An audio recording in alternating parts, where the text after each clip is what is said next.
Okay, we're going to do another story from the Disney Storybook collection. Tonight we're going to do Bambi. Yay! Bambi.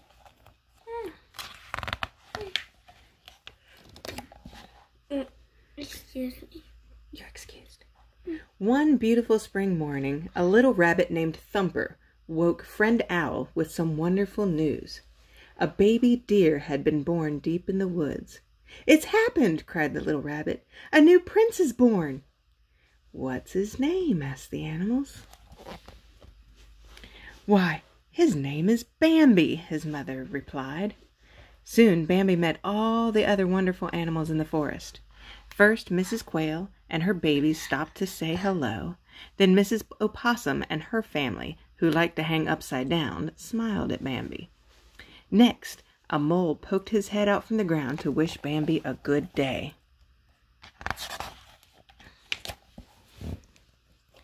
Even a flock of little bluebirds flew down to greet the young prince. Bambi made friends with Thumper and a shy little skunk called Flower. They laughed and played together every day.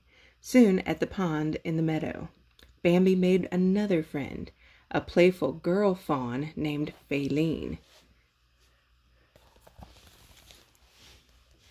Summer and fall passed happily for Bambi, and when the cold winter came, Thumper taught Bambi how to spin and slide on the frozen pond. Bambi had never done anything like this before. "Come on, it's all right," Thumper told him, gliding across the ice. "The water's stiff." The water's stiff. What does that mean? It means it's solid. You can't just fall into ice unless it's really thin.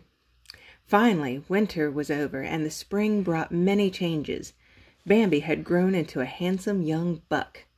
His friends Thumper and Flower had grown up too. Friend Owl couldn't get over them. He was sure that any moment now they would all meet somebody and become twitterpated. What does twitterpated mean? That meant that they would fall in love. That's true? We'll see. The three friends laughed at the wise old owl and agreed to spend all their time together until Flower met a lovely girl skunk and got twitterpated. Bambi knew he would miss Flower, but at least he and Thumper could still spend time together. Then Thumper fell in love too. Next it was Bambi's turn. Soon he met a beautiful doe in the meadow. It was his old friend Faline. Bambi suddenly felt dizzy and light as a feather. He was twitterpated. Bambi and Faline frolicked together, just as they had done in the meadow when they were young. But Bambi wasn't the only buck who liked Faline. A stag named Rano soon pushed his way between them, challenging Bambi to a fierce fight. Bambi charged Rano with all his might, and the two bucks butted heads again and again. Finally, Bambi won the fight.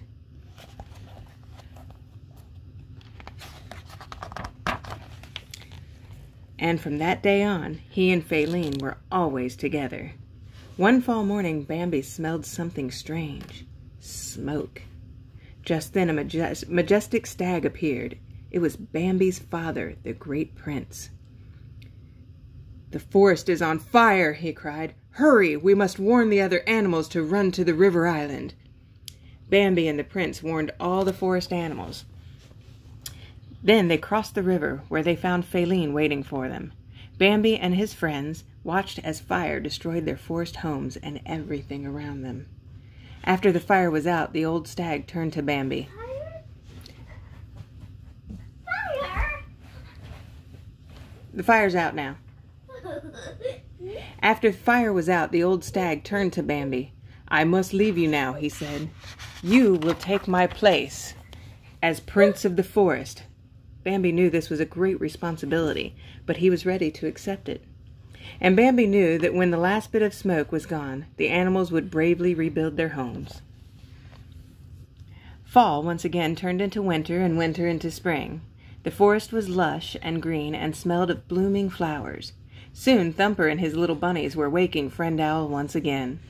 Faline had given birth to twin fawns. All the animals proudly came to celebrate. But no one was prouder than Bambi. I still see a fire here. But no one was prouder than Bambi, the new prince of the forest. He stood overlooking the thicket, smiling down on his family, his heart filled with love.